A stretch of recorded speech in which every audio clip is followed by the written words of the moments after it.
Ang kantang ito ay inihahandog ko sa mga taong nagmahal at umasa, pero sinaktan at iniwan. Ang bawat salita ay para sa inyo. Sana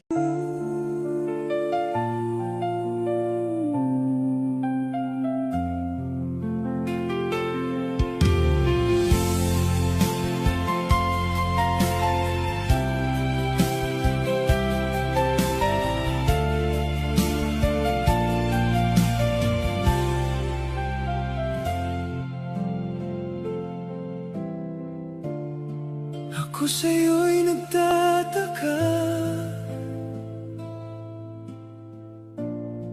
Ang kilos mo'y biglang nagiba. Lagi kong napapansin, unti-unti kang lumalayo.